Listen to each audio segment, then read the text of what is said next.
I'm like losing it now. It's Eric, right? Yes. Eric, yeah.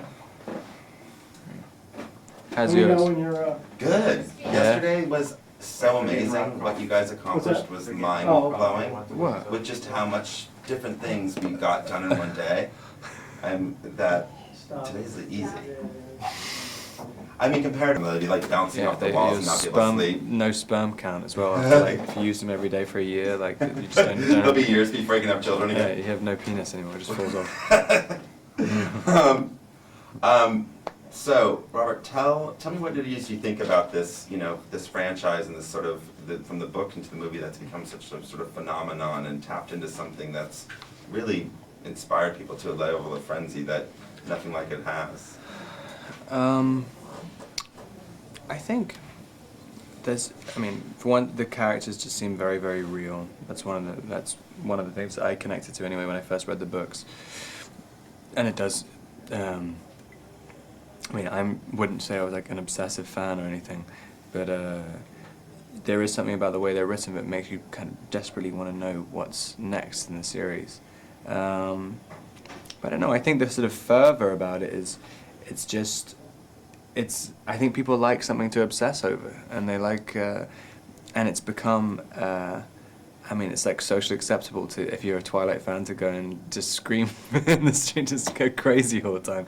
And I think people really like it. They like communities of screaming people. I think it's interesting that it's nice that people can connect through something that, at its heart, is just a real love story. I mean, there's these supernatural elements, but it's like, it's love about, like, you would die for someone, and it's that intense kind of... I think every element of it as well, I guess the vampire element is always kind of equated with people feeling they're outsiders and stuff.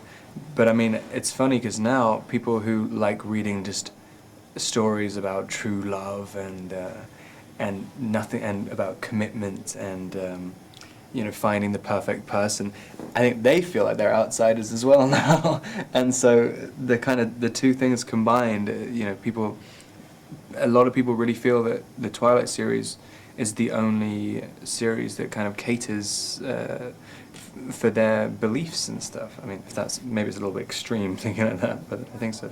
No, I think Dakota was like, this is like a movie defining her generation. And I think there's something about that, the way that, someone else, Star Wars defined their generation or whatever. There's something about it that just people connect with, and it's, from 8 to 80 or whatever, it's not specific.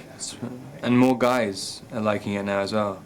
I just found out Jaden Smith likes it. Oh, he's been obsessed. He talks about it in every interview. I've gotten like no less than 15 calls about him going to the premiere. That's really funny. So obviously with this sort of craziness, it's certainly obviously affected things. Have you had to do a lot of crazy things to avoid the fans, or has it been, are there crazy stories about how you've had to duck through back ways, or is it?